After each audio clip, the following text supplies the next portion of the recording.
Ang kailangan po natin talaga dito sa Luzon, Maynila ay yung kaalyado ng ating Pangulo na para makatulong po sa kanyang mga programa at mga proyekto dito sa Luzon, Maynila. Ninanawagan po kami kay Pangulong Ferdinand Marcos bilang kami po ay isang lehitimong mga loyalista dito sa lungsod ng Maynila. Meron pong isang tunay na naglilingkod, dadala-dala po ang inyong pangalan, Pangulong Ferdinand Marcos Jr. Siya po ang aming napipili na iluklok bilang alkalde ng lungsod ng Maynila. Nagkakaisa po kaming lahat mula Distrito 1 hanggang Distrito 6. Si Mamara po bilang kapartido ng Partido Federal ay amin pong sinasamahan at kami po ang makakapagpatunay sa inyo, Pangulong Ferdinand Marcos Jr., na siya lamang po ang karapat-dapat na mapili bilang ating kandidato dito sa lungsod ng Maynila. Itong araw na ito ay matagumpay ang naging pulong ugnayan na ginanap dito sa lugar ng Tondo, sa unang distrito ng Maynila. Ito po ay ang mga dumalo po dito sa pulong ugnayan ay ang Distrito 2 at 3 na kinabibilangan po ng mga zone leader ng distrito. At napakaganda po ng naganap na pagpupulong. Sila po ay nagpahayag ng kanilang buong suporta para po sa kandidatura ni Miss Mara Tamundong sa darating na eleksyon 2025 bilang alkalde ng Luzon ng Maynila. Lahat po sila ay nagsasabi na karapat-dapat na si Mara Tamundong ay manungkulan bilang alkalde ng Luzon ng Maynila sapagkat nakita po nila na meron siyang kakayahan. Unang-una po, nasubukan na po nila at nakita nila na bilang isang senior citizen advocate ay nakita po nila ang malasakit sa mga senior citizen at ganoon din sa mga kabataan ng Luzon ng Maynila. Marami na po siyang nagawang tulong. Saksi po kami sa lahat ng kanyang mga ginagawa bilang isang totoo at tunay na ina na dito sa Luzon ng Maynila at bilang isang siya pa lang siyang magiging ilaw sa reforma ng Maynila sa 2025. Sa hanay naman po ng mga kababaihan at bilang isang lehitimong taga-Tondo, Manilenyo at lehitimong loyalista noon pa man, nakita po namin sa katauhan ni Ma'am Mara na 3 years ago pa, kasama na po siyang naglilingkod bilang isang senior citizens advocate, kasama po ang kanyang pagpapaliwanag sa lahat po ng mga gawain ng ating Pangulong Ferdinand Marcos.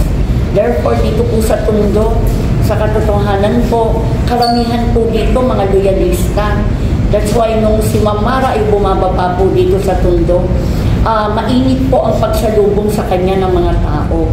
Dahil ang feeling po namin sa ngayon po, iisa lamang po ang makakapagbago. Meron na po tayong bagong Pilipinas, di po ba? Ang hinihintay po natin ang bagong Maynila. At nakikita po natin yan sa isang katauhan ni Super Mara Tamundong, isang babaeng very brave, strong, kind-hearted, generous, napakabait at napakamaganda. Napakainit ng pagtanggap sa kanya ng mga leaders na naririto kanina sa ating pulong ugnayan. At ganun din naman sa ika-52 years anniversary ng pagbabalik ng Santo Niño sa Tondo Church, mainit din pong sinalubong si Ma'am Mara sa pag-attend po niya ng misa. Marami pong mga barangay officials ang sumalubong kay Ma'am Mara. Meaning lamang po na nagkakaroon na rin po ng pagkukumpara ang ating mga barangay officials, ang ating mga butante, kung sino ang dapat iluklok sa lungsod ng Maynila. Kailangan po natin ng pagbabago. Kaya kami po sa grupo ng Ilaw sa Reforma ng Maynila mula Distrito 1 hanggang Distrito 6 ay nagkakaisa. Buo na po kami. Ang amin pong napipiling itatakbo bilang alkalde sa lungsod ng Maynila. No other than Super Mara Tamundong ang karapat-dapat. At sa hanay po ng mga kababaihan, I'm calling all the ladies out there, please join us. Kasi po, meron din po kaming mga samahan ng mga kababaihan. Sama-sama po namin, yan ay muli po namin i-open. Yung Ladies in Action, now it is Ladies in Action for Mara Tamundong. Para po sa kanya to. So, let us, please join us in our quest for a new candidate, a candidate with a heart na meron pong puso sa pagbabago, may tunay na pagmamahal sa bawat mamamayan ng lungsod ng Maynila. Nag-iisa lamang po yun, isang Super Mara Tamundong. Sa simbahan kanina maraming tingin ko talagang si Mara Tamundong kilala na nila. At siguro nababalitaan nila ang lahat ng mga magandang ginagawa ni Mara. Lalo-lalo na dito hindi lang po dito sa Distrito 1. Magsasaiba sa karating na distrito, alam na po nararamdaman nila. At totoo po yan, marami na nga po nangungubida na mga barangay official para po siya makadapalat at makakaugnayan tungkol po lalo po doon sa online registration dahil marami pa pong mga senior citizen ang hindi pa po nakarehistro. At ganoon din po bilang karagdagan, ako pinaniniwala na karapat-dapat si Super Mara Tamundong ay siyang maging official na kandidato ng dito sa lungsod ng Maynila dahil siya po ay lehitimong membro ng Partido Federal ng Pilipinas. At ganoon din po ay ang paniniwala ko ang kailangan po natin talaga dito sa lungsod ng Maynila ay yung kaalyado ng ating Pangulo na para makatulong po sa kanyang mga programa at mga proyekto dito sa lungsod ng Maynila. Nananawagan po kami kay Pangulong Ferdinand Marcos bilang kami po ay isang lehitimong mga loyalista dito sa lungsod ng Maynila. Meron pong isang tunay na naglilingkod, dadala-dala po ang inyong pangalan, Pangulong Ferdinand Marcos Jr. Siya po ang aming napipili na iluglok bilang alkalde ng lungsod ng Maynila.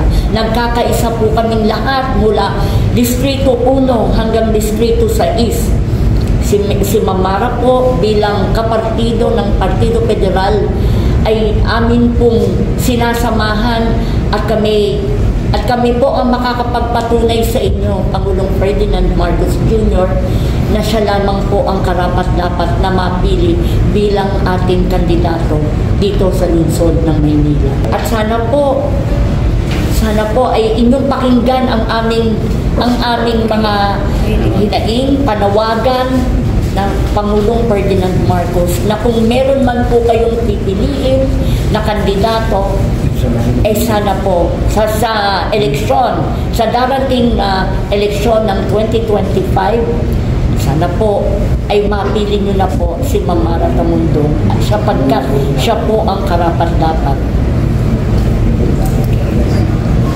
Manawagan na lang, sir, kay PBBM. Sige po, ganun din po ako. Ako po nananawagan sa ating mahal na Pangulo na kung maaari po sana na si Miss Mara Tamundong po ang ating pong itaas ang kamay sa darating na eleksyon 2025 para alkalde ng lungsod ng Maynila.